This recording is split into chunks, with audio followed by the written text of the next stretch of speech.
अब हम लोग आज की क्लास स्टार्ट कर रहे हैं which is AC ammeter. Last class में डीसी एमीटर था और एक क्वेश्चन भी आप लोगों को दिया गया था सॉल्व करने के लिए। होप आप लोगों ने किया होगा सॉल्व और उसका आंसर मुझे बताएंगे, बट अभी नहीं, आखिरी में हम लोग उसको देखेंगे। तो सबसे पहले है एसी एमीटर में।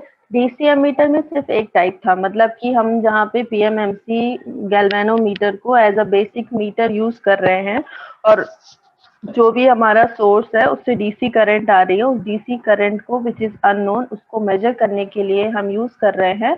और उससे जो हमारा सर्किट निकल करके आया जिसमें कि सिर्फ एक शंट रेजिस्टेंस पैरेलल में लगा हुआ है और मीटर लगा हुआ है, दोनों के कॉम्बिनेशन से एक डीसी एमीटर फॉर्म हुआ था। उसी डीसी एमीटर को अगर हमें अलग अलग रेंजेस में डिवाइड करना है तो हम एक स्विच के थ्रू अलग अलग शंट रेजिस्टेंसेस लगाएंगे और डिफरेंट शंट रेजिस्टेंसेस की वैल्यू के अकॉर्डिंग अलग अलग रेंज की करंट को मेजर करने वाला एक मल्टी रेंज एमीटर डिजाइन किया जा सकता है, जो लास्ट क्लास में हमने देखा। यस और नो? लास्ट क्लास में किया है हम लोगों ने। और उसी पे बेस्ड आयटन शंट या यूनिवर्सल शंट का एक क्वेश्चन आप लोगों को दिया गया था, जो कि बहुत अच्छा क्वेश्चन है। थोड़ा सा ट्रिकी क्वेश्चन है क्योंकि वहाँ पे एक कंबाइंड रेजिस्टेंस था जिसमें कि आपको अलग अलग रेंज के लिए रेजिस्टेंस की वैल्यू को डिफाइन करना था, फाइंड आउट करना था रेजिस्टेंस की वैल्यू को, और उस तरीके से आपको एक यूनिवर्सल शंट डिजाइन करना था। होप आप लोगों ने किया होगा। अब नेक्स्ट चीज की डीसी क्वांटिटी को तो मेजर कर लिया, अगर एसी करंट को मेजर करना है तो उसके लिए कौन सा एमीटर यूज करना है? तो उसमें सब एक नहीं है, बहुत सारे हैं। तो जो सबसे पहले आता है वो है इलेक्ट्रोडायनेमोमीटर टाइप ऑफ एमीटर। यहाँ ब्लैक ब्लैक है, इसको मैं थोड़ा नीचे कर देती हूँ ताकि electrodynamometer type of ammeter. Electrodynamometer type of ammeter का अगर बेसिक प्रिंसिपल आप लोगों को याद हो, लास्ट टू लास्ट क्लास में जहाँ पे हम लोग प्रिंसिपल्स डिस्कस कर रहे थे, वहां पे हमने देखा था कि दो कॉइल्स लेते हैं, दो कॉइल को जब एक दूसरे के पास हम ले आते हैं, दोनों कॉइल इमेजिनरी मैग्नेट की तरह वर्क करती हैं। एक कॉइल को हम फिक्स रखते हैं, दूसरी कॉइल को मूविंग रखते हैं, और जब कॉइल में करंट फ्लो होती है तो according to direction of the current coil के बीच में या तो रिपल्सिव फोर्स या अट्रैक्टिव फोर्स लगता है, और इसकी वजह से अगर एक कॉइल मूविंग है और दूसरी फिक्स है तो मूविंग कॉइल के अकॉर्डिंग हम पॉइंटर को मूव करा सकते हैं। ये बेसिक प्रिंसिपल था electrodynamometer type of ammeters type of instruments का, और इसी प्रिंसिपल पे वर्क करता हुआ अब हम लोग पढ़ रहे हैं इलेक्ट्रोडायनेमोमीटर टाइप ऑफ एमीटर। तो ये भी मैग्नेटिक इफेक्ट के अंदर ही आता है, यहाँ भी हम सिंपल मैग्नेटिक इफेक्ट का यूज कर रहे हैं। तो कंस्ट्रक्शन आप लोगों को जैसा कि डायग्राम में दिख रहा है, is it visible to everyone और नॉट? डायग्राम सभी को दिख रहा है? यहाँ पे 3 कॉइल्स लगी हुई हैं, 3 कॉइल में 2 कॉइल जो हैं उनको नाम दिया गया है फिक्स्ड कॉइल, और जो सेंटर में कॉइल लगी हुई है वो मूविंग कॉइल है। अब ये फिक्स्ड कॉइल नाम से समझ में आ रहा है कि ये फिक्स्ड रहने वाली हैं, मूविंग कॉइल विल मूव। अब वो मूव कैसे करेगी, किस डायरेक्शन में करेगी? यहाँ पे सिंपल आपको एक स्ट्रेट सर्किट दिख रहा है, बट ये स्ट्रेट फॉर्म में नहीं होता है, ऐसा बनाया जाता है, इसको ऐसे डिजाइन किया जाता है कि ये जो सेंटर में कॉइल लगी हुई है ये मूव कर सके, और इसके साथ एक शंट रेजिस्टेंस भी लगा होता है, उसका अलग यूज होता है। जैसे कि शंट रेजिस्टेंस हमने डीसी एमीटर में पढ़ा था कि बाईपास करने के लिए large part of the current को, सिमिलरली यहाँ पे, लेकिन यहाँ थोड़ा सा इसका अलग यूज होता है क्योंकि यहाँ पे हम कॉइल वाइंडिंग के साथ रेजिस्टेंस को लगा रहे हैं। और ज्यादातर सर्किट्स में आप देखेंगे कि जहां भी हम कॉइल यूज कर रहे हैं इंडक्टिव कॉइल, तो उस कॉइल के साथ शंट में रेजिस्टेंस जनरली लगा ही होता है। ठीक है, तो यहाँ पे शंट रेजिस्टेंस का भी काम है जो हम लोग आगे देखेंगे, बट पहले यहाँ देखते हैं कि कॉइल का क्या काम है। कॉइल का जो काम है कि सिंपल जो हमारी अननोन करंट है आई, वो फ्लो हो रही है, तीनों हमें दिख रही हैं सीरीज में, बट यहाँ थोड़ा सा डिफरेंस होगा कि small part of the current will pass through this shunt, but हम ये मान के चलते हैं कि जो करंट हमारी फिक्स्ड कॉइल से फ्लो हो रही है वही करंट मूविंग कॉइल से फ्लो हो रही है, एंड देन वही करंट फिर से फिक्स्ड कॉइल से फ्लो हो रही है, और वही करंट जा करके कहाँ जा रही है? लोड, वो लोड जिसके अक्रॉस की हमें मेजर करना है। लोड मतलब वो क्वांटिटी जो कि जिसके थ्रू करंट फ्लो होगी, जो अननोन करंट हमारी मेजर करनी है वो। तो यहाँ पे जो मूविंग कॉइल है, जब करंट फ्लो होगी तो ये दोनों कॉइल्स के बीच में लगे होने की वजह से म्यूचुअल इंडक्टेंस जैसी कोई चीज पढ़ी होगी आप लोगों ने, एम, वो प्रोड्यूस होगा दोनों कॉइल्स के बीच में।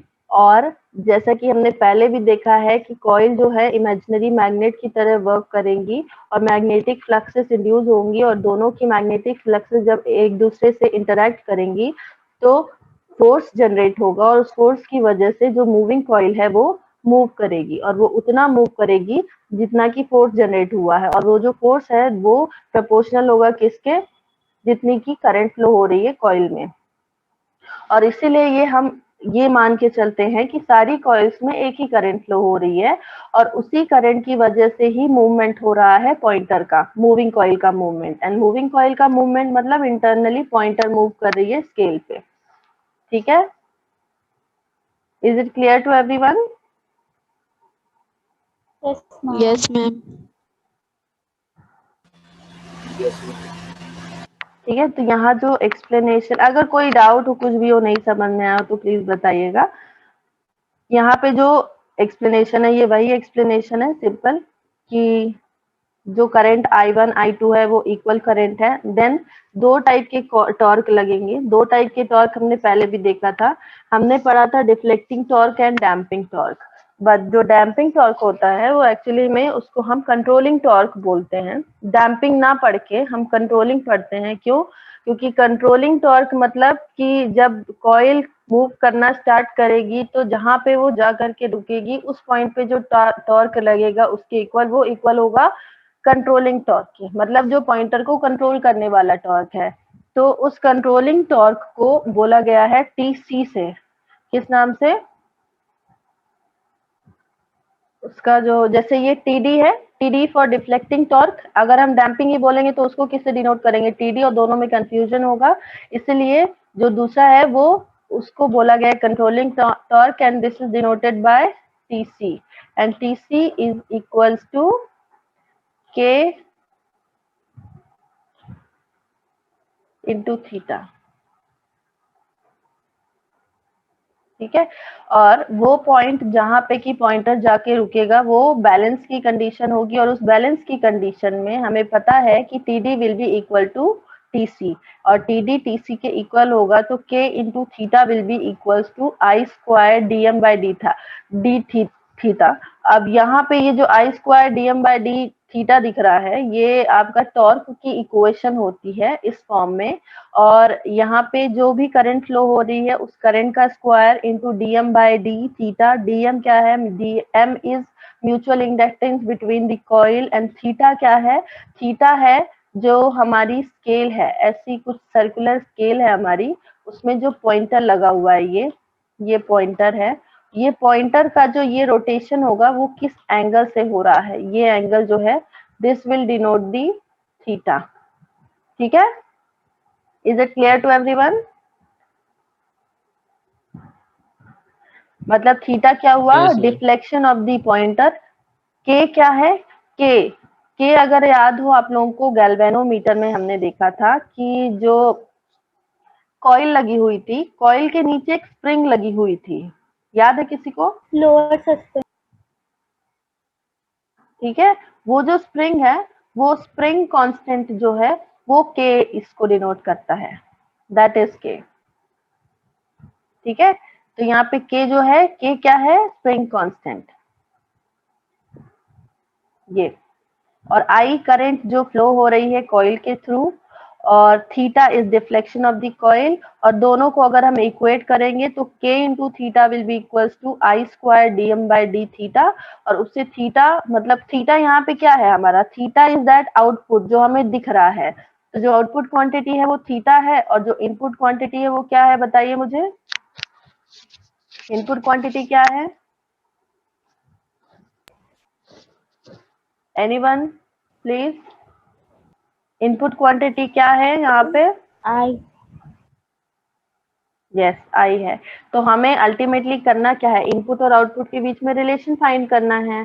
तो जो इनपुट और आउटपुट के बीच में रिलेशन है वो किससे आएगा? Theta is equals to I square DM by D theta K. बाकी की सारी चीजें हमारे लिए कांस्टेंट होगी, एज अ कांस्टेंट वर्क करेंगी। अगर हमें एक जनरल रिलेशन को फॉर्म करना है तो उससे हमें ये दिखेगा कि जो मेरा आउटपुट है वो इनपुट के स्क्वायर के प्रोपोर्शनल है। इनपुट के स्क्वायर के प्रोपोर्शनल है, तो इससे अब आप लोग क्या आइडेंटिफाई करेंगे, क्या कंक्लूजन निकालेंगे कि ये लीनियर डिवाइस है या नॉन लीनियर डिवाइस है? Non-linear. Which kind of device? Yes, Non-linear. Non linear. Very good. क्या नाम है आपका? Non-linearity.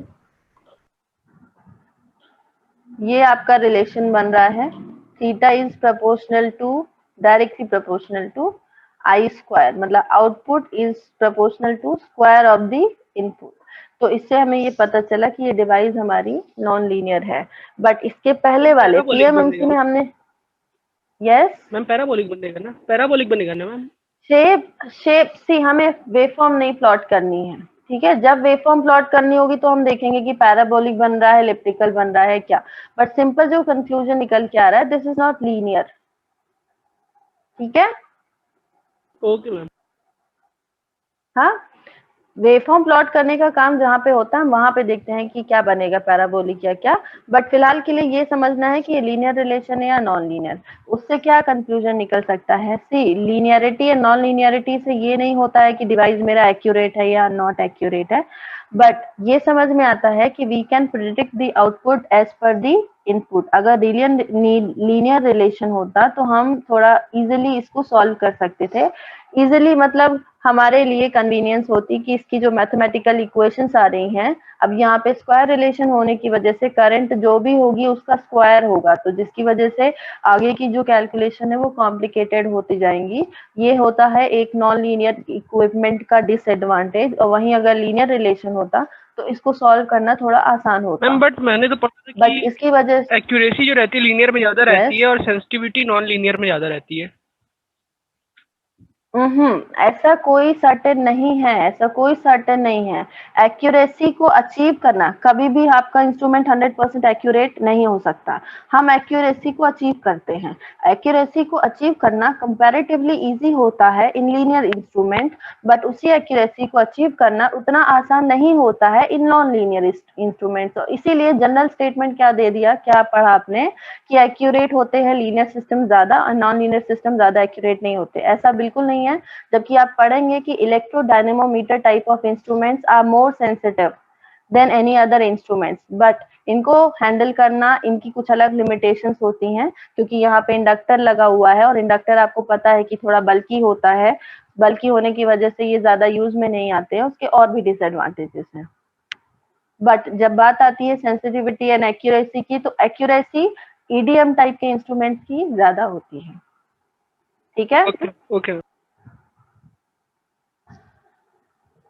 तो ये है आपके इलेक्ट्रोडायनेमोमीटर टाइप ऑफ इंस्ट्रूमेंट की इक्वेशन। ऐसी ही इक्वेशन आप लोगों ने पीएमएमसी के लिए नहीं पढ़ी है, वो आपको पढ़ना है। मेरे पास जब भी अभी वो पीएमएमसी की जो इक्वेशन है वो अभी नहीं है, जैसे ही मैं अगर मेरे पास आता है मैं बना लेती हूँ तो मैं आप लोगों से शेयर करूंगी। लेकिन अगर आप में से किसी ने भी पढ़ा है या किसी के पास भी है ऐसे नोट्स, तो आप लोग भी शेयर करिए कि हमारे पास है, सो दैट हम सभी लोग जान सके। मतलब मुझे तो पता है, बट फिर भी बाकी स्टूडेंट्स जैसे जो नहीं जानते हैं कि क्या इक्वेशन, ऐसी ही इक्वेशन होती है बट वहां पे लीनियर इक्वेशन फॉर्म होती है, थीटा प्रोपोर्शनल टू आई आता है। उनकी भी कुछ इक्वेशंस ऐसी होती है, उसकी भी डैम्पिंग टॉर्क होती है, deflecting torque and controlling torque. So PMMC के लिए भी इक्वेशंस, उससे थोड़ा क्लैरिटी ज्यादा आती है, अंडरस्टैंडिंग ज्यादा बनती है। सो ये आपकी इक्वेशंस हैं। उसके बाद इसकी क्या लिमिटेशन है कि इसमें जो करंट मेजरिंग कैपेसिटी है वो अप टू 100 मिली एम्पियर है। अब 100 मिली एम्पियर होने की वजह से ये जो है हर रेंज तक के इंस्ट्रूमेंट में नहीं यूज किया जा सकता है। और ज्यादातर अगर हाई रेंज मीटर्स के लिए अगर हमें जाना है तो हम ईडीएम टाइप ऑफ मीटर को यूज नहीं कर सकते हैं, ये इसकी एक लिमिटेशन है। बट इसकी एक्यूरेसी, इसकी सेंसिटिविटी बहुत अच्छी होती है। इसका मतलब ये नहीं है कि नॉन लीनियर है तो इसकी सेंसिटिविटी कम होगी, इसकी एक्यूरेसी कम होगी, ऐसा बिल्कुल भी नहीं है। ईडीएम टाइप, ये जो कॉन्सेप्ट आप लोग देख रहे हैं, यही सेम कॉन्सेप्ट होता है for volt meter. EDM type volt meter अगर आपसे पूछा गया है तो आपको ये नहीं करना है कि आप वोल्टेज की इक्वेशन लिखनी है, क्योंकि कभी भी इंडक्टर के लिए आप करंट की इक्वेशन ही लिखते हैं सबसे पहले जो आती है, उसके बाद वोल्टेज की इक्वेशन डिफरेंशियल फॉर्म में। अगर किसी को पता हो, पता है किसी को?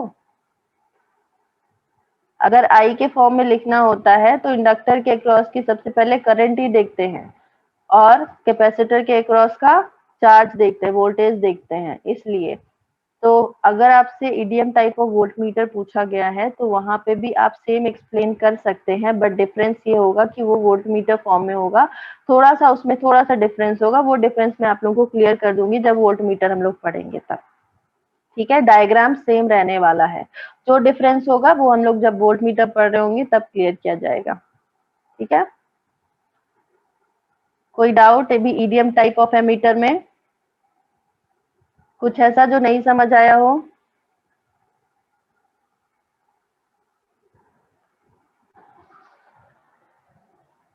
$36 स्टूडेंट्स आर देयर। सभी को समझ आ गया कि कोई डाउट है? Anyone?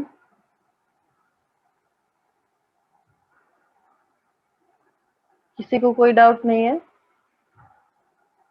Very good. Then comes again दूसरा एसी टाइप ऑफ एमीटर, जहाँ पे कि हम एसी क्वांटिटी को मेजर करेंगे, वो है रेक्टिफायर टाइप इंस्ट्रूमेंट। अब रेक्टिफायर आप लोगों ने पहले सेमेस्टर में या ईडीसी में अभी तक पढ़ लिया है क्या? Rectifier yes ma'am. ईडीसी में पढ़ लिया रेक्टिफायर? Yes ma'am. रेक्टिफायर एक ऐसी डिवाइस है which is use to convert AC signal into unidirectional और पल्सेटिंग डीसी।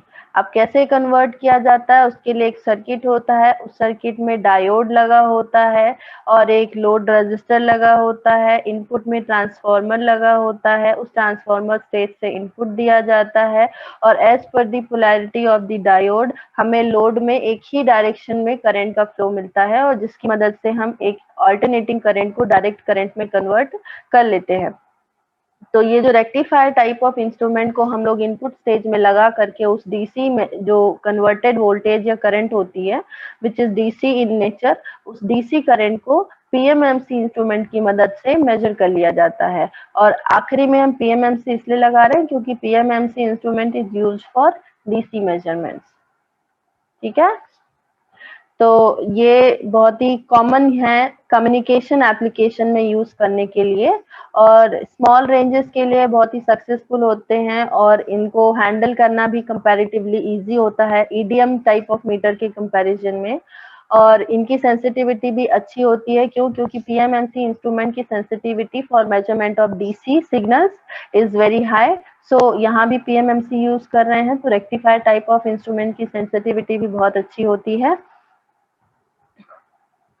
और इसका यूज कम्युनिकेशन पर्पस के लिए कम्युनिकेशन एप्लीकेशन में जैसा कि मैंने बताया भी किया जाता है।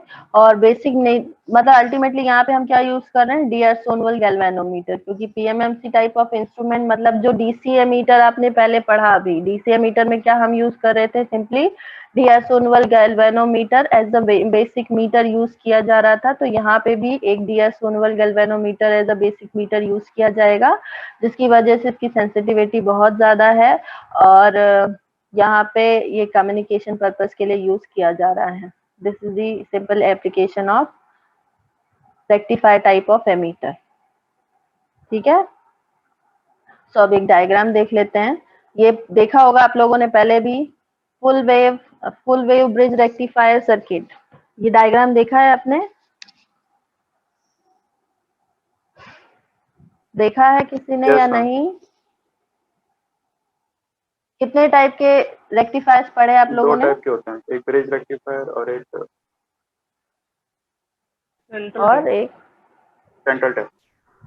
Central type.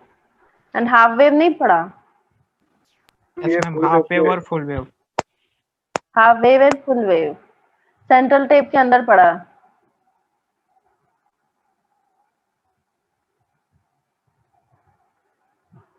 सेंट्रल टाइप और ब्रिज रेक्टिफायर दोनों फुल वेव होते हैं और हाफ वेव में दोनों फुल वेव होगा।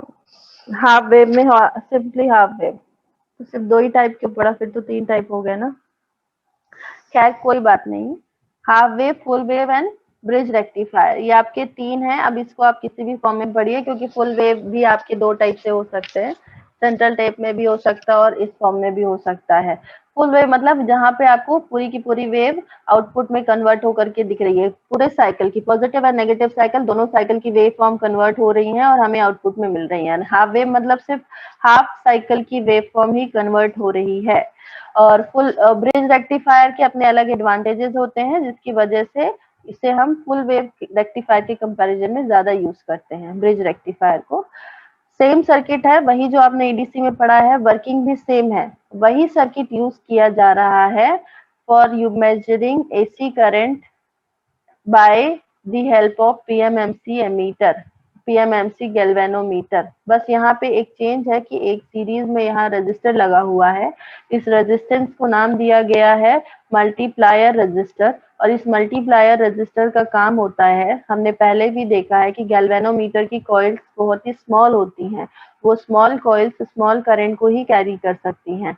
अब यहाँ पे कोई बाईपास करने का पाथ तो दिख नहीं रहा है कि हम लार्ज करंट को बाईपास कर दें, तो there is only one entity जो हमें दिख रही है विच इज दिस रजिस्टर, जो अपने थ्रू अपनी वैल्यू के अकॉर्डिंग ही करंट को पास करेगी। अगर इस आर एस की वैल्यू ज्यादा है देन डेफिनेटली इस पाथ से स्मॉल करंट फ्लो होगी, और अगर आर एस की वैल्यू कम है तो इस पाथ से हाई करंट फ्लो होगी। तो ये आर एस की वैल्यू को इस तरीके से सेट किया जाता है कि जो गैल्वेनोमीटर के थ्रू जो करंट पास हो रही है वो उसकी रेटिंग से ज्यादा ना हो। मतलब कि अगर हमें स्मॉल करंट ही पास करानी है through this meter, so this R S will be very high, जिसकी मदद से हम उतने अमाउंट की करंट को ही सिर्फ मीटर के थ्रू पास करा सके, और इसीलिए यहाँ पे मल्टीप्लायर रजिस्टर लगाया जाता है सीरीज में। Is it clear to everyone? और एक बार फिर से हम लोग इसकी वर्किंग देखेंगे। आप लोग भले ही पढ़ चुके हो तो भी थोड़ा रिवीजन जरूरी है, ताकि एक डबल रिवीजन हो जाए तो आप लोग को और अच्छे से याद हो जाए। मे भी ईडीसी में आपने बहुत अच्छे से पढ़ा है, तो भी एक बार फिर से हम लोग ईएमआई में देख लेते हैं कि किस तरीके से वर्किंग होती है रेक्टिफायर की। सो इसमें सबसे पहले आ जाते हैं, ये देखिए यहाँ पे आप लोग देखेंगे कि in comparison with other types of AC meters, rectifier type of instrument is more widely used in either the more accurate but costly electrodynamometer और the more delicate thermocouple type instrument. जो इलेक्ट्रोडायनेमोमीटर टाइप ऑफ मीटर है वो ज्यादा accurate होते हैं but ज्यादा costly होते हैं और बल्कि भी होते हैं, क्योंकि उसमें हम इंडक्टर यूज कर रहे हैं। और जो थर्मोकपल टाइप ऑफ इंस्ट्रूमेंट है उनको हैंडल करना थोड़ा डेलिकेट होता है।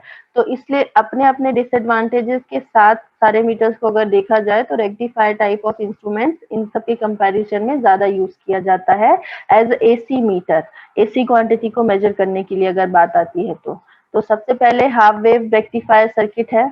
ऐसा ही सर्किट आपने देखा होगा हाफ वेव रेक्टिफायर में। यहाँ पे बस इनपुट स्टेज में ट्रांसफार्मर नहीं दिख रहा है आप लोग को, सिर्फ एक इनपुट दिख रहा है जो कि एक एसी इनपुट है नेचर में। AC input is equal to VM sine omega T. यहाँ पे मल्टीप्लायर रजिस्टर लगा हुआ है, देन डायोड, और उसके बाद लगा हुआ है पीएमएमसी मीटर। उस पीएमएमसी मीटर की अपनी एक रेंज है which will be denoted as IFS और आईएम, मतलब full scale current through this meter. And RM क्या है? आरएम क्या है यहाँ पे? ये आरएम क्या है please anyone? Internal resistance. Internal resistance of what? Coil. अब कॉइल और जो मीटर है, ठीक है, कॉइल किस में लगी हुई है? मीटर में लगी हुई है ना, मीटर जो कि आपको रीडिंग दिखा रहा है, तो internal resistance of the meter. अभी हम यहाँ पे यूज कर रहे हैं फॉर मेजरमेंट पर्पस, तो मेजरमेंट पर्पस से अगर यूज कर रहे हैं तो हम डायोड को आइडियल मान के चलेंगे। और अगर डायोड को आइडियल मान रहे हैं तो डायोड का जो इंटरनल रेजिस्टेंस होता है उसको क्या कंसीडर करेंगे? नेग्लिजिबल। नेग्लिजिबल और जीरो, मतलब जो आरडी या आरएफ आप लोगों ने पढ़ा होगा, फॉरवर्ड बायस में जो resistance RF will be zero अगर हम डायोड को आइडियल मान रहे हैं। अगर प्रैक्टिकल मानेंगे तो उसके अक्रॉस जो रेजिस्टेंस होता है फॉरवर्ड बायस के केस में वो प्रेजेंट होगा। और रिवर्स बायस के केस में डायोड कैसे बिहेव करता है? Open circuit. Case of reverse bias open circuit. Open circuit, very good. Open circuit मतलब कि उसके अक्रॉस का जो रेजिस्टेंस है उस केस में बहुत ज्यादा होता है, और बहुत ज्यादा रेजिस्टेंस, हाई रेजिस्टेंस मतलब वेरी स्मॉल करंट को नेग्लेक्ट कर दिया जाए तो वो अल्टीमेटली ओपन सर्किट की तरह बिहेव करेगा। इसलिए और आइडियल के केस में तो इट इज वेरी क्लियर कि अगर फॉरवर्ड बायस है तो शॉर्ट और अगर रिवर्स बायस है तो open, in case of ideal condition कि डायोड हमारा आइडियल है। तो सबसे पहले अगर हम करंट निकालेंगे इस सर्किट में तो सिंपल एक लूप लगाएंगे कि इस सर्किट में IM करंट, जो मैक्सिमम करंट फ्लो हो रही है IM, तो इसके क्रॉस कोई भी रेजिस्टेंस प्रेजेंट नहीं है, मतलब कि ये सिंपली एक शॉर्ट सर्किट की तरह बिहेव करेगा और जो सर्किट है वो कैसा बनेगा, ये हो गया RS short circuit and then इसके क्रॉस का रेजिस्टेंस ये हो गया और यहाँ पे लगा हुआ है हमारा AC signal which is VM जो दिया गया है V। तो जो करंट निकल के आएगी वो क्या होगी, करंट की इक्वेशन क्या फॉर्म होगी, एनीवन?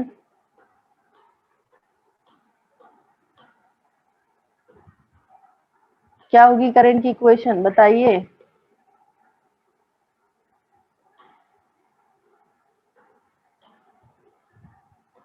निकाल सकते हैं करंट की equation, this is RS। IM is equal to V upon RM plus RS। Yes, very good. सभी लोग देख सकते हैं सिंपल KVL लगाया गया है और IM is equal to V by RM plus RS, V is equal to IR, Ohm's law के कॉन्सेप्ट से है। Ohm's law V is equal to I into R के कॉन्सेप्ट से लगता है। तो यहाँ पे RM प्लस RS दोनों सीरीज में प्रेजेंट हो रहे हैं। देन V को हम लिख सकते हैं VM sine omega t। VM यहाँ पे जो VM क्वांटिटी है ये maximum value of that voltage है। मैक्सिमम वैल्यू मतलब अगर इसको हम प्लॉट करेंगे, ऐसा प्लॉट कुछ किया बनेगा तो उसमें जो मैक्सिमम वैल्यू है ये दिस इज व्हाट VM, ठीक है, VM साइन ओमेगा t। और इसी को अगर हमें RMS वैल्यू में लिखना है तो रिलेशन आप लोगों को पता होगा, VRMS और मैक्सिमम वैल्यू और RMS वैल्यू का रिलेशन, एनीवन?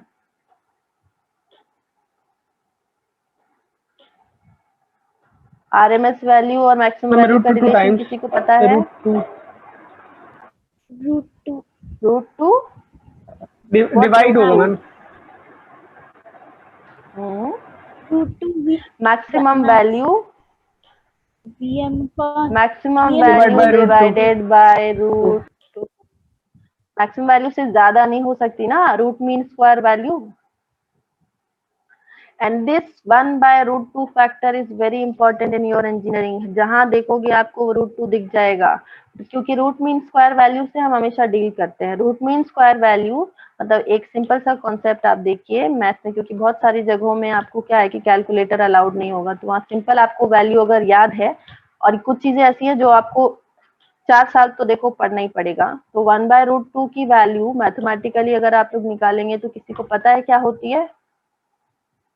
0.79। Yes, 0.707, not 79, 707। और इसका एक और रिलेशन, इसी को अगर आप डीबी में कन्वर्ट करेंगे तो इसकी वैल्यू क्या होती है पता है किसी को? 3 dB।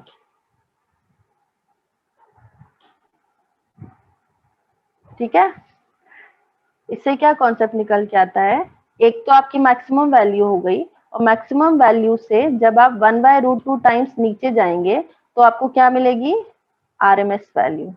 और क्या होता है कि बहुत सारे कैलकुलेशन कम्युनिकेशन में हम मैक्सिमम वैल्यू पे नहीं कर पाते हैं, और इसलिए हम वो कैलकुलेशन करते हैं रूट मीन स्क्वायर वैल्यू से। और रूट मीन स्क्वायर वैल्यू मतलब जो मैक्सिमम वैल्यू है उसका कितना परसेंट? 70%।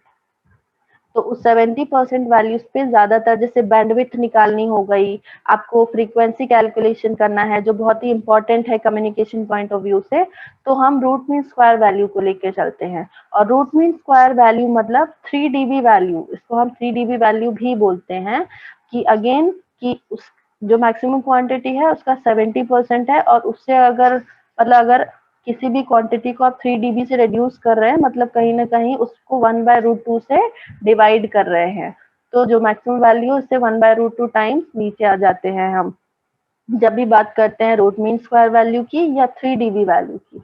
3 dB वैल्यू मतलब कि वही हुआ कि रूट मीन स्क्वायर वैल्यू जो होती है आपकी वही उतने से रिड्यूस हो गई है।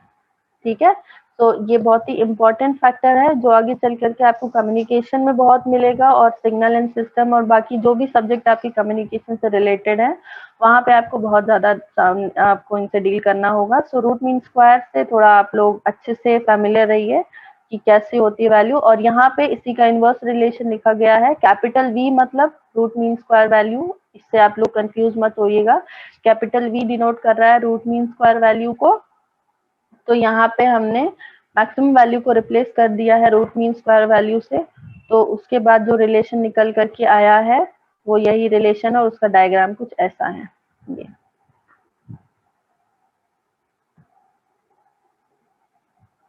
वेवफॉर्म कैसे आई है, ये वेवफॉर्म को समझने के लिए आपको डायग्राम देखना होगा, कि पहले भी आप लोग समझ चुके होंगे बट एक बार फिर से देख लेते हैं कि कैसे वर्क करता है। In case of forward bias मतलब कि अगर एक मिनट इरेजर से पहले मैं इरेज कर,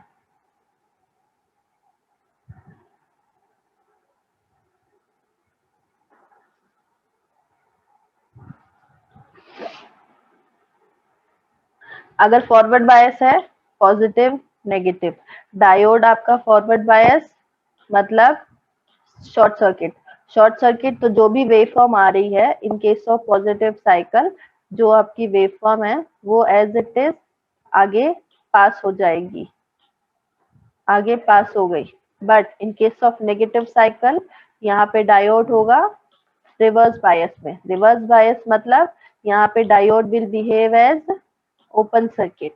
ओपन सर्किट मतलब इन जो नेक्स्ट साइकिल है यहाँ पे कोई भी और इसलिए आपको एक कंप्लीट साइकिल के करस्पॉन्डिंग सिर्फ हाफ साइकिल में वेव फॉर्म ही मिल रही है। दिस वेव फॉर्म में जो आपकी एक्सिस है, this is your amplitude axis, मतलब जो आपकी करंट या वोल्टेज है। इस केस में अगर हम करंट ले रहे हैं तो यहाँ पे आई करंट हो जाएगी जो आउटपुट करंट है, which is flowing through this PMMC meter. And with respect to omega T मतलब फेस के रिस्पेक्ट में हम लोग दे रहे हैं omega T, frequency into time will give the phase phi. Relation क्या होता है पता है किसी को? फ्रीक्वेंसी एंड फेज का रिलेशन किसी को पता है? एनीवन? फ्रीक्वेंसी की यूनिट क्या होती है? What is the unit of frequency? Hertz के अलावा भी होती है कुछ? क्या क्या? यस, हर्ट्ज के अलावा कुछ नहीं पढ़ा क्या किसी ने? कोई दूसरी रेडियन पर सेकंड नहीं पढ़ा? रेडियन पर सेकंड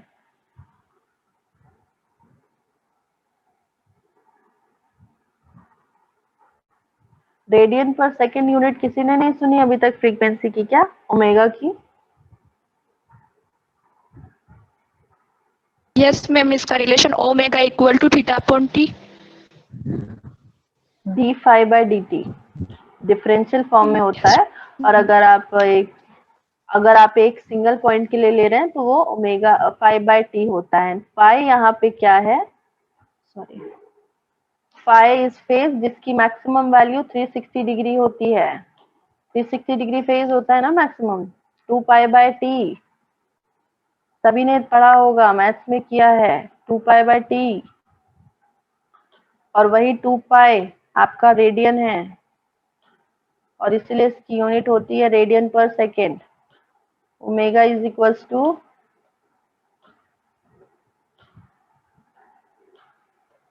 2 पाई बाय टी। किसी ने यूज किया है? मैथ्स लेकर के ही आए ना आप लोग?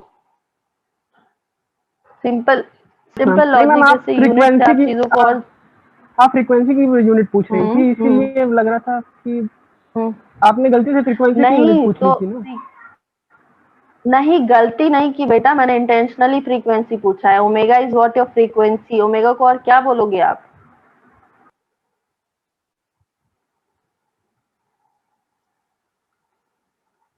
अब इसको आप ओमेगा एज एन ओमेगा बस डील नहीं करेंगे। ओमेगा मतलब आपकी फ्रीक्वेंसी है, which is the function of this phase and time D phi by D T. अब जब भी आप इलेक्ट्रॉनिक्स एंड कम्युनिकेशन में कम्युनिकेशन की बात आती है तो वहां पे आप फ्रीक्वेंसी, फेज और टाइम ये तीनों फैक्टर साथ में चलते हैं, और वहां पे सिर्फ एफ से आप डील नहीं करोगे। आपने जो बताई वो एफ की यूनिट है, इन हर्ट्ज और 1/t, क्योंकि ओमेगा को क्या करेंगे हम 2πa/f करेंगे, तो वहां से 2π कैंसिल हो जाएगा, और अगर f वहां से f निकल करके आएगा 1/t एंड उसकी यूनिट होगी हर्ट्ज।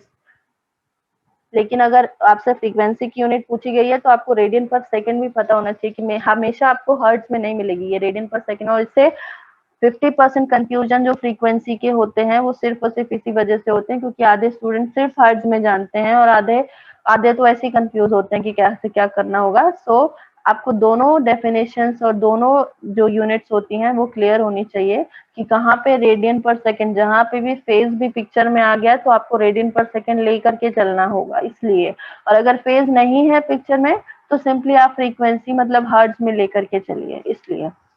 और यहाँ पे इसलिए जरूरी है क्योंकि आप पूरे फेज की बात कर रहे हैं। साइन ओमेगा टी, ये sine theta, theta term is phase, और ये फेज की कंप्लीट यूनिट रेडियन होती है, और उसी से आपको फ्रीक्वेंसी निकालना है तो वो रेडियन पर सेकंड होगा, इसलिए। क्लियर है सभी को? ओके। तो नेक्स्ट, ये आपकी वही डायग्राम है जो अभी हमने डायग्राम देखा है।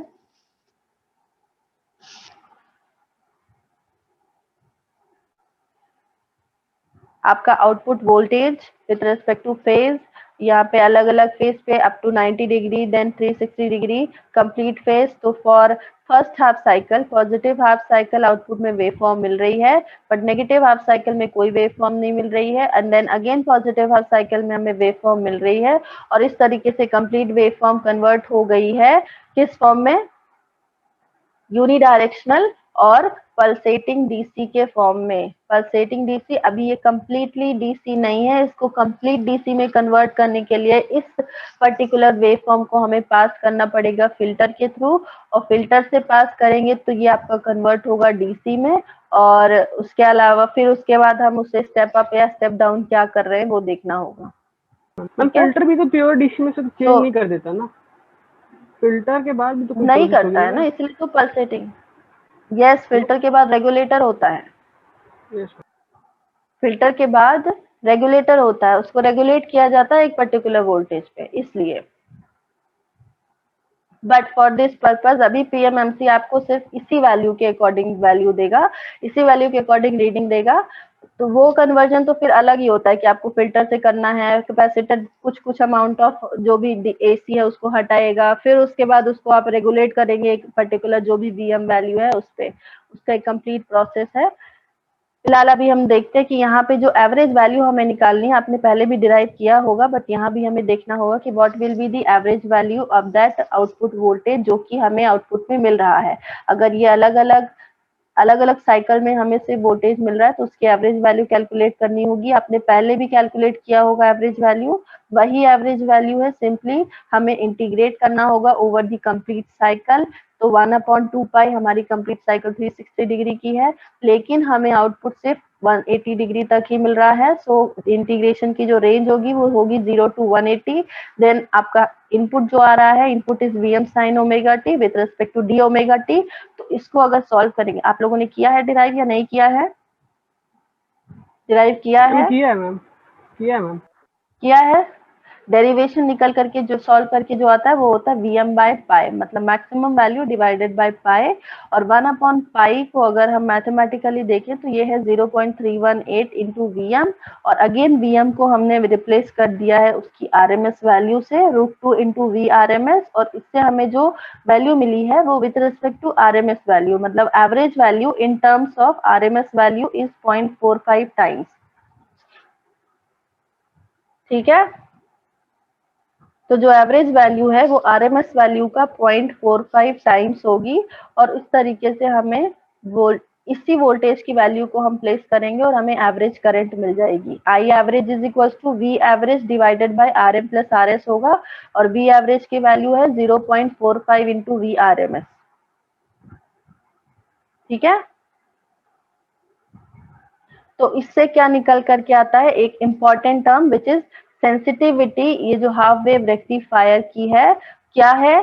0.45 होगी जो इसके डीसी की सेंसिटिविटी है, क्योंकि अगर हमें फुल सेंसिटिविटी मिलती तो यहाँ इसके 0 पॉइंट के टर्म्स में नहीं होती है, कंप्लीट 1 होना चाहिए था, यहाँ कोई भी ऐसा फैक्टर नहीं होता, लेकिन यहाँ पे 0.45 फैक्टर आने की वजह से ये है कि जो सेंसिटिविटी डीसी इंस्ट्रूमेंट की होती उस डीसी इंस्ट्रूमेंट की सेंसिटिविटी से 0.45 टाइम्स हो गई है इस एसी इंस्ट्रूमेंट की sensitivity. Is it clear? Clear है मैम? ठीक है, ये हाफ वेव रेक्टिफायर है। सिमिलरली यह फुल वेव रेक्टिफायर होगा, ब्रिज फॉर्म में लिया है हमने, सेंटर टेप नहीं लिया है। ये भी एक फुल वेव रेक्टिफायर है बट ब्रिज फॉर्म में, और मोस्ट कॉमनली यूज किया जाता है इसलिए यहाँ पे ब्रिज फॉर्म में लिया गया है। यहाँ पे मल्टीप्लायर रेजिस्टेंस आप लोग देखेंगे तो पहले ही लगा दिया गया है, but it is not necessary कि इसको अर्ली स्टेज में लगाया जाएगा, आप यहाँ पे भी देख सकते हैं उसको लगा हुआ। अब ब्रिज रेक्टिफायर के लिए आप लोगों को पता होगा कि किस टाइम पे कौन सा डायोड ऑन रहता है। फॉरवर्ड बायस केस कौन सा डायोड ऑन रहेगा, प्लीज बताइए। ये आपका 1, ये 2, ये 3। फॉर फॉरवर्ड बायस केस कौन कौन से नंबर के डायोड ऑन रहेंगे, बताइए मुझे। ये पॉजिटिव है, ये नेगेटिव है। एनीवन?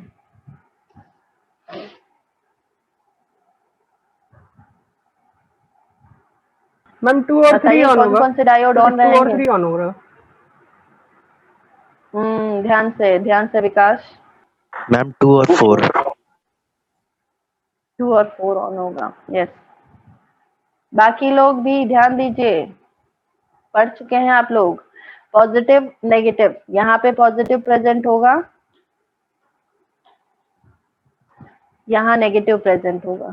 तो नेगेटिव यहाँ पी टर्मिनल पे नेगेटिव मतलब ये रिवर्स बायस, यहाँ एन टर्मिनल पे पॉजिटिव मतलब 1 भी रिवर्स बायस, यहाँ एन टर्मिनल पे नेगेटिव है और पी टर्मिनल पे पॉजिटिव, मतलब ये दोनों डायोड ही हैं जो एग्जैक्ट फॉरवर्ड बायस पोलैरिटी में है, मतलब ये दोनों डायोड इनिशियली शॉर्ट सर्किट होंगे। ठीक है, is it clear to everyone? यही डायग्राम आप ऐसा भी देख सकते हैं कि आपको सेंटर में लगा हुआ दिखेगा, बस इसको उठा करके बाहर लगा दिया गया। सो कंफ्यूजन नहीं क्रिएट करना है कि कैसे करंट फ्लो होगी। करंट फ्लो का डायरेक्शन आप लोगों को अगर मैं दिखाऊं तो कैसा होगा, अगर फॉरवर्ड बायस में ले रहे हैं तो करंट यहाँ से फ्लो हो रही है, ये जाएगी ये डायरेक्शन, देन ये मीटर के थ्रू फ्लो होके होके होके यहाँ से फ्लो होते हुए ये, and then this will go through. Ma'am एक डाउट है मैम। क्लियर है? यस बोलिए। मैम एक डाउट है मैम। मैम जैसे पॉजिटिव हाफ साइकिल है मैम, तो पॉजिटिव हाफ साइकिल में मैम फर्स्ट डायोड जो है मैम वो तो शॉर्ट वो हो जाएगा ना, ओपन सर्किट हो जाएगा। तो एक सेकंड मैम, थोड़ा सा डायोड समझ में नहीं आ रहा नंबरिंग। कंफ्यूज? यस मैम, एक मिनट डायोड की नंबरिंग फिर से कर दीजिए। ये 1 2 3 and this is 4। Yes ma'am, positive half cycle में मैम फर्स्ट डायोड जो है वो तो ओपन सर्किट हो जाएगा, तो 4 तक मैम कैसे करंट जाएगी? आप 4 का कनेक्शन किससे देख रहे हैं? देखो ये जो 2 टर्मिनल है इन दोनों के बीच में मीटर लगा हुआ है, ये पहले ये ऑन है। करंट की डायरेक्शन देखिएगा बेटा, ठीक है, करंट की डायरेक्शन से समझ में आएगा। आपका डायोड नंबर 2 ऑन है एंड डायोड नंबर 3 ऑफ है, क्योंकि ये रिवर्स बायस है, इसके पॉजिटिव टर्मिनल पे नेगेटिव वोल्टेज प्रेजेंट हो रहा है। एंड डायोड नंबर 1 भी ऑफ है, क्यों? क्योंकि इसके नेगेटिव टर्मिनल पे पॉजिटिव वोल्टेज प्रेजेंट हो रहा है। और डायोड नंबर 4 इसलिए ऑन है क्योंकि इसके नेगेटिव टर्मिनल पे नेगेटिव वोल्टेज प्रेजेंट है, मतलब N is connected to negative terminal and P क्या कनेक्टेड है ये हमें नहीं पता है, बट क्योंकि हमें पता है कि एन नेगेटिव पे है तो डेफिनेटली पी से ज्यादा पे होगा, और इसीलिए डायोड नंबर 4 ऑन है आपका। अब डायरेक्शन ऑफ द करंट कैसी होगी? पॉजिटिव यहाँ से करंट फ्लो होना स्टार्ट हो रही है, ये आपकी फ्लो होते हुए डायोड नंबर 2 से पास करके ये यहाँ ये ऑफ है, मतलब ये ओपन सर्किट है, तो ये जाएगी मीटर के थ्रू, मीटर के थ्रू पास होकर के यहाँ से अगेन उसको पाथ जो मिल रहा है वो मिल रहा है डायोड नंबर 4 के अक्रॉस, ये वाला। दिख रहा है, और ये यहाँ से होते हुए this will go to the N terminal negative. Is it clear Vikas? Yes ma'am. Ma'am बस वो लग रहा था कि जैसे नेगेटिव पॉजिटिव हाफ साइकिल है मैम, जैसे राउंड नंबर 3 में मैम नेगेटिव है, नेगेटिव टर्मिनल से है मैम। मैम वो जो होगा रिवर्स बायस हो जाएगा, तो वो भी डायोड नंबर 3 में, diode number 3 is reverse biased क्योंकि पॉजिटिव टर्मिनल में नेगेटिव प्रेजेंट है। तो वो तो शॉर्ट हो जाएगा ना मैम, ओपन सर्किट हो जाएगा ना मैम। पॉजिटिव, हाँ ओपन सर्किट हो जाएगा, यस। अच्छा मैम, फिर करंट जो ब्रिज से हो जाएगी पीएमएमसी मीटर से होकर चली जाएगी। हाँ सेंटर से, ये सेंटर पे भी लगा रहता है, ये आपको बाहर दिख रहा है, इसको मैं सेंटर पे भी लगा सकती हूँ। ओके मैम, क्लियर है। तो वो ऐसा होकर के जाएगा, ये ऐसा ऐसा, आपको तब सिंपल पाथ समझ में आएगा। अभी इसका एक छोटा डायग्राम भी बनाया है मैंने, यहाँ पे समझ आएगा मैम। नहीं, क्लियर हो वहाँ भी नहीं है। ठीक है, और किसी को कोई डाउट? किसी को कोई डाउट हो तो प्लीज बताइए। एनीवन? ये वर्किंग है सिंपल, जो आप लोग पढ़ चुके हैं वही वर्किंग है, इसमें कुछ भी नया नहीं है, और इसी में हमने लगा दिया पीएमएमसी। अब इसके लिए भी इक्वेशंस देख लेते हैं कि कैसे डिराइव करी है। ये वेवफॉर्म होगी, वेवफॉर्म यहाँ पे पॉजिटिव साइकिल के लिए एज इट इज मिलेगी, नेगेटिव साइकिल के लिए भी अब हमारे बाकी की जो डायोड नंबर 1 और 3 है वो ऑन रहेंगे, जिसकी वजह से हमें नेगेटिव हाफ साइकिल में भी पॉजिटिव डायरेक्शन में ही उसी डायरेक्शन में करंट मिलेगी जिस डायरेक्शन में कि हमें फर्स्ट हाफ में मिली थी, और इस तरीके से एक बाई डायरेक्शनल करंट कन्वर्ट हो गई है यूनी डायरेक्शनल फॉर्म में। अब जब इसके लिए हम एवरेज करंट डिराइव करेंगे तो यहाँ पे जो हमारी रेंज होगी this will be from 0 to 180 and over the cycle 180 degree 1/पाई, और with respect to 0 to pi यहाँ से निकलेगी, और यहाँ से जो एवरेज वैल्यू निकल के आएगी वो होगी 2Vm/पाई, twice of the half wave rectifier. और इसका ट्वाइस होने की वजह से अगर हमें पहले केस में 0.45 मिला था तो उसका ट्वाइस हो जाएगा विच विल बी 0.9। 45 का ट्वाइस 90 होता है, तो 0.45 का ट्वाइस हो जाएगा 0.9। तो पहले केस में हमें जो ओवरऑल करंट मिल रही थी वो 0.45 टाइम्स थी, अब जो करंट मिलेगी वो होगी 0.9 वोल्ट।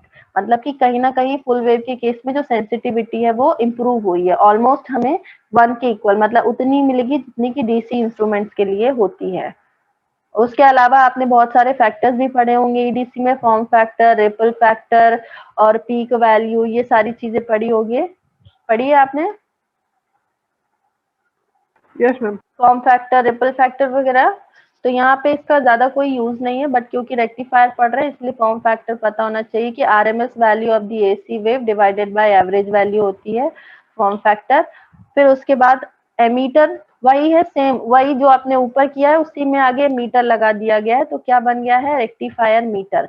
अब ये फुल वेव रेक्टिफायर है, मीटर है, फुल वेव रेक्टिफायर है, मीटर में आपका रजिस्टर लगा हुआ है, डायोड्स लगे हुए हैं, एक मीटर लगा हुआ है, उस मीटर का इंटरनल रेजिस्टेंस है, उसके थ्रू एक करंट फ्लो हो रही है, और सारी वर्किंग वही है जो हम पहले देख चुके हैं। यहाँ पे जो एक्सप्लेनेशन है ये भी वही है। कुछ एडवांटेजेस एंड डिसएडवांटेजेस है ब्रिज रेक्टिफायर के, जो कि आप डिटेल में जब पढ़ेंगे तो आपको समझ में आएगा। क्लियर है? यहाँ पे आपको सिर्फ बताया गया है कि क्या एवरेज वैल्यू है bye including the forward bias resistance of the diode. मतलब कि अब अगर हम ब्रिज रेक्टिफायर ले रहे हैं तो ब्रिज रेक्टिफायर में एक टाइम पे 2 डायोड ऑन होते हैं, तो उन दोनों डायोड के क्रॉस का रेजिस्टेंस अगर आरएफ है तो ओवरऑल जो करंट है वो क्या हो जाएगी? Average current divided by RS, जो कि मल्टीप्लायर रेजिस्टर लगा हुआ है, आरएम जो कि मीटर लगा हुआ है उसके क्रॉस का रेजिस्टेंस, एंड देन आरएफ का ट्वाइस, मतलब जो 2 डायोड लगे हुए हैं सीरीज में प्रेजेंट हो रहे हैं, ऑन कंडीशन में है, उन दोनों के क्रॉस का फॉरवर्ड बायस रेजिस्टेंस, ये हो जाएगी टोटल करंट की वैल्यू। और average value of the voltage हम पहले ही डिराइव कर चुके हैं, which is 2Vm twice off peak value divided by pi. RMS value हमें पता है, पीक वैल्यू डिवाइडेड बाय √2, और इस तरीके से हमें एवरेज करंट निकल करके आ जाती है, विच इज अगेन वही जो कि फुल वेव के केस में थी, 0.9 Vrms by RS plus RM plus twice of RF। Clear है सभी को? यस और no? Yes ma'am, yes ma'am, clear है। Yes ma'am. सभी को? ओनली 32, आधे से आधे तो छोड़ के चले गए, 36 तो थे ही मैक्सिमम, 4 तो ऐसे ही चले गए। जो चले गए वो बाद में रोएंगे नहीं कि हमारी अटेंडेंस रिकॉर्ड नहीं हो रही है, हमारी अटेंडेंस कम है, प्लीज। ठीक है। सो अब अगर आपने रेक्टिफायर एमीटर के अंदर में 4 टाइप ऑफ हेडिंग पढ़ी है। अब इन 4 हेडिंग में आपको ये कंफ्यूजन नहीं क्रिएट करना है कि मुझे एग्जाम में क्या लिखना है। एग्जाम में अगर आपसे पूछा जा रहा है कि एसी एमीटर को एक्सप्लेन करिए, एसी एमीटर में अगर आपसे कोई स्पेसिफिक नहीं पूछा गया कि which type of AC ammeter, तो आप अपनी पसंद का कोई भी एसी एमीटर, अभी हम लोग एक और पढ़ेंगे आगे सिंपल सा, आपको जो अच्छा लगे। अगर आपको टफ वाला आता है, आप पढ़ के गए हो, तो आप वो लिखिए एज पर दी जो भी जितने मार्क्स का पूछा गया। अगर कम मार्क्स का है तो आप ज्यादा बड़ा मत लिखिए, थोड़ा सा लिखिए। और अगर आपसे 7 मार्क्स का पूछा गया है तो आपको अगर रेक्टिफायर टाइप ऑफ एमीटर आते हैं तो आप उसका डायग्राम बनाइए बाकायदा ब्रिज रेक्टिफायर का, उसके डेरिवेशन के साथ। पूरा डेरिवेशन नहीं करना है, जैसे आपको लिखा है सिंपल डेरिवेशन की एवरेज वैल्यू होती है, देन एवरेज वैल्यू कैलकुलेट कर ली, और उसका थोड़ा बहुत डिस्क्रिप्शन कि ये कैसे काम करता है, इसमें मल्टीप्लायर रेजिस्टेंस लगा होता है, इसका क्या एप्लीकेशन होता है। ये कुछ टेक्निक्स होती हैं जिसको आप फॉलो करके इजिली क्वेश्चन को, क्योंकि आधे से ज्यादा स्टूडेंट्स की कंप्लेन होती है कि मैं लिख के आता हूँ, मेरे को नंबर नहीं मिलते, तो आप उस तरीके से नहीं लिखते हैं जिस तरीके से लिखना चाहिए। सो पहले अपने दिमाग में ये फ्रेम कर लीजिए कि हाँ पहले मैं ये लिखूंगा, ये डायग्राम बनाना है मुझे, फिर इस तरीके से करना है, और जितने मार्क्स का पूछा गया है उस हिसाब से। ये नहीं कि बिना देखे 2 नंबर में आया और आप 4 पेज का भर के चले आए, तो कोई काम का नहीं होता है वो। सो आपसे पूछा जाएगा, और अगर स्पेसिफिक पूछा गया है कि डायनेमोमीटर टाइप ऑफ एमीटर लिखिए, तो आप डायनेमोमीटर का डायग्राम बनाइए और उसका एक्सप्लेन करिए। और अगर एसी पूछा गया और रेक्टिफायर टाइप पूछा गया तो उसको भी बना के लिखिए। क्लियर है सभी को? Yes ma'am. देन लास्ट जो एसी एमीटर है which is RF ammeter, radio frequency range में यूज किया जाने वाला एमीटर।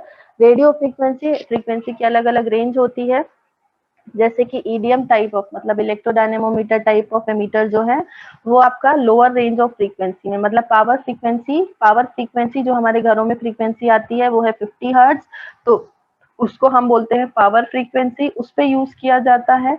और जो वॉइस रेंज होती है, मतलब जो हमारी वॉइस की रेंज होती है वो क्या रेंज होती है, किसी को पता है? 0 to 200 वॉइस की नो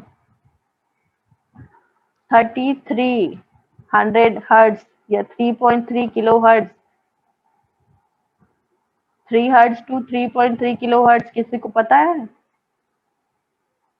पढ़ा होगा आपने। वॉइस फ्रीक्वेंसी की जो रेंज होती है, इन जनरल हम 0 to 4 किलो हर्ट्ज लेते हैं। तो जैसे ही आप आगे के सेमेस्टर में जाएंगे तो आप देखेंगे कि जो भी आपके इनपुट के सिग्नल है, स्पेशली इन कम्युनिकेशन, वो आपको अप टू 4 किलो हर्ट्ज ही मिलेगा, क्योंकि कम्युनिकेशन में हम सबसे पहले ऑडियो फ्रीक्वेंसी से डील करते हैं।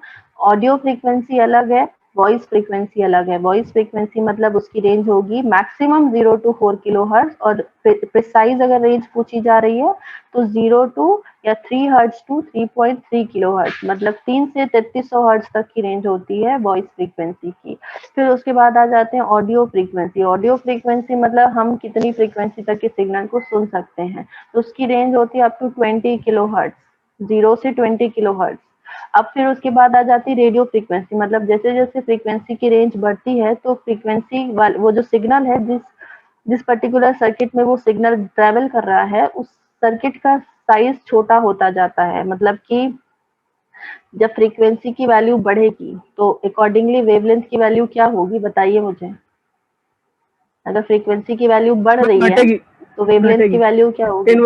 इनवर्सली प्रोपोर्शनल होता है मैम, घटेगी। जैसे ही इनवर्स रिलेशन होता है, c is equals to n into lambda, मतलब speed of the light is equals to frequency into wavelength. तो जिसकी वजह से क्या होता है कि जैसे जैसे फ्रीक्वेंसी की रेंज बढ़ती है तो हमारे जो सिग्नल के वेवलेंथ है वो कम होता जाता है, और अगर सिग्नल का वेवलेंथ कम होता जाता है तो जिस सर्किट में उस सिग्नल को हम ऑपरेट कर रहे हैं उस सर्किट का साइज भी कम होता जाता है। और इसीलिए क्या होता है कि जैसे ही हम हायर फ्रीक्वेंसी पे जाते हैं तो जो हमारी डिवाइसेज हैं, जैसे आपका फोन हमारा हाई फ्रीक्वेंसी पे वर्क करता है, ब्लूटूथ डिवाइस है गीगाहर्ट्ज रेंज में वर्क करती है, मतलब उसकी वेवलेंथ आप इमेजिन कर सकते हैं कि कितनी कम होगी। अब वेवलेंथ कम होने की वजह से वो जिस सर्किट में काम कर रही है उस सर्किट का साइज उतना ही ज्यादा छोटा होता जाता है, और इवन इतना छोटा हो जाता है कि जो आपका सिग्नल है वो हवा में ट्रेवल करता है, मतलब वो वेव्स के फॉर्म में ट्रेवल करने लगता है। वेव्स के फॉर्म में ट्रैवल करने लगा है।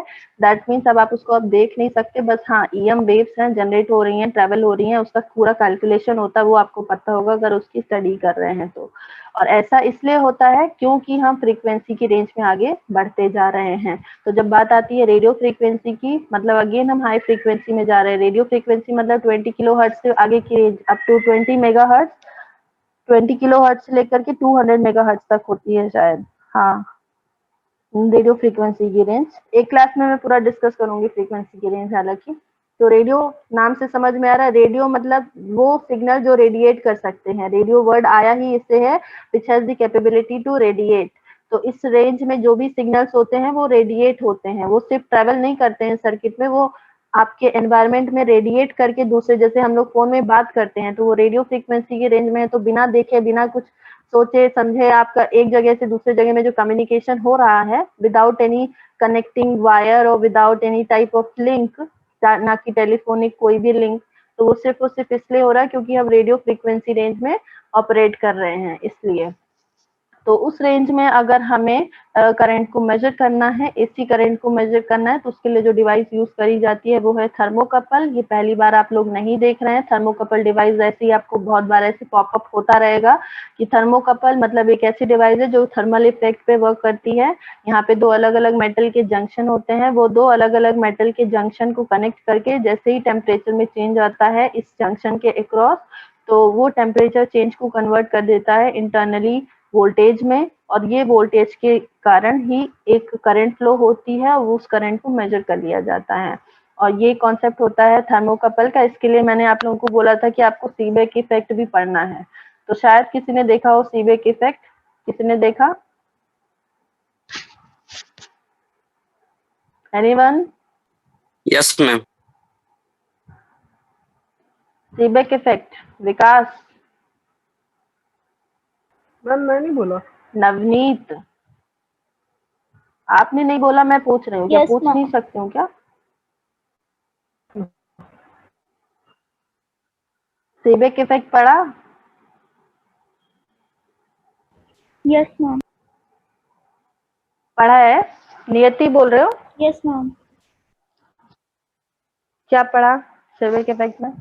मैम दो अलग अलग इलेक्ट्रिकल कंडक्टर या फिर सेमी कंडक्टर के बीच का टेम्परेचर डिफरेंस की वजह से सीबेक इफेक्ट आता है। मतलब ठीक है। करंट फ्लो करता है मैम, हीट जो to temperature electrical difference. Energy conversion होता है। अच्छा,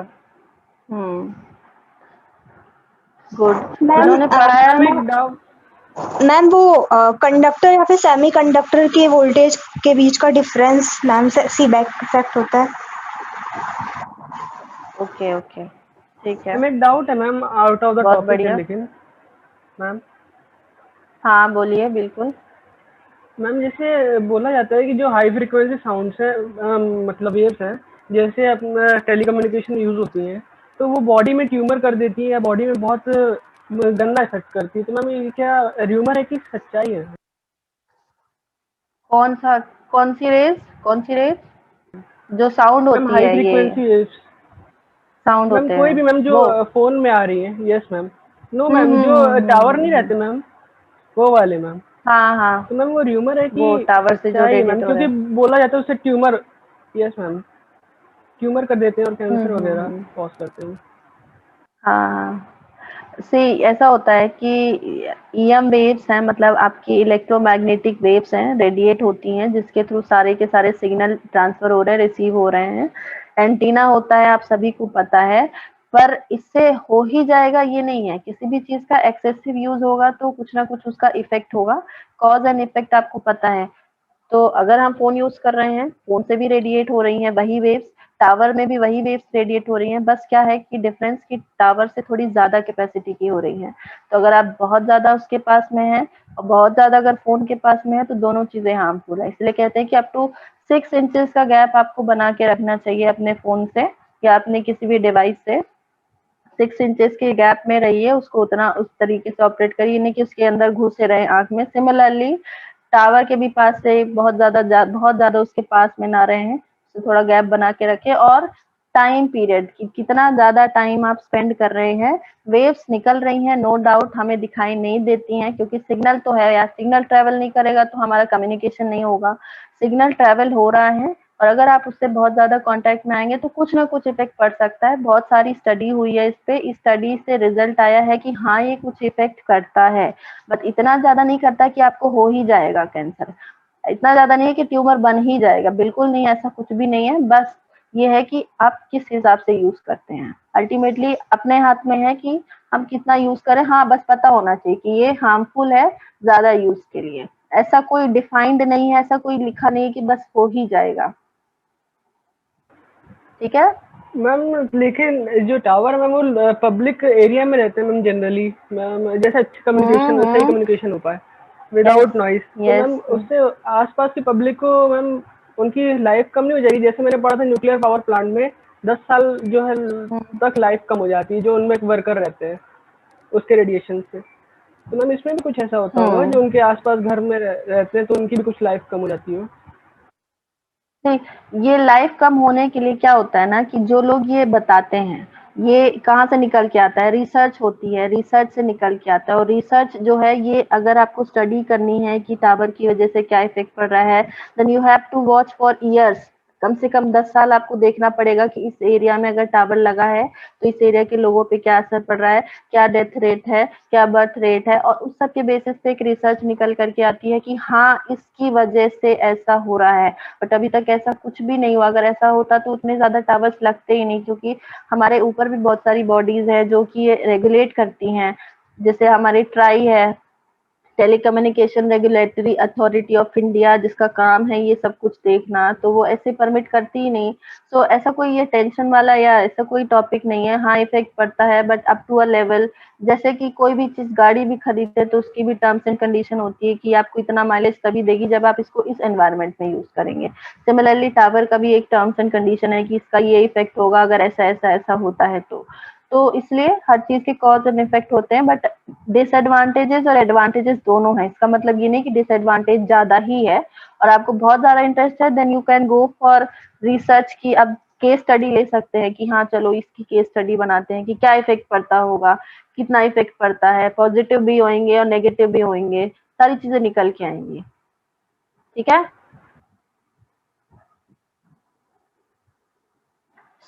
ये है आपका RF एमीटर जो कि RF रेंज में यूज किया जाता है। और यहाँ पे भी हम PMMC मीटर यूज कर रहे हैं। देन अगेन यहाँ पे PMMC मतलब जो वोल्टेज जनरेट हो रहा है वो वोल्टेज आपका DC होगा जिसकी करस्पॉन्डिंग DC करंट प्रोड्यूस होगी, और वो जो करंट है बहुत ही स्मॉल अमाउंट में होती है। यहाँ जो जंक्शन के अक्रॉस वोल्टेज जनरेट होता है very small amount of voltage, और इसीलिए यहाँ पे इसको हम बोलते हैं DC माइक्रो एमीटर। क्यों? क्योंकि ये माइक्रो एमीटर रेंज की करंट को मेजर करने के लिए यूज किया जाता है। और यहाँ पे थर्मोकपल डिवाइस यूज कर रहे हैं, मतलब थर्मल इफेक्ट है। और थर्मोकपल डिवाइस मतलब यही दो अलग अलग मेटल के जंक्शन है, और वो मेटल आपका टंगस्टन वायर, कॉपर का एलॉय हो सकता है, टंगस्टन एलॉय हो सकता है, और भी बहुत सारे कॉम्बिनेशन होते हैं जो कि हम लोग अलग से जब भी ट्रांसड्यूसर और थर्मोकपल डिवाइस पढ़ेंगे टेम्परेचर वाली, वहां पे डिटेल में डिस्कस करेंगे। Is it clear to everyone? तो आज की क्लास के लिए इतना ही।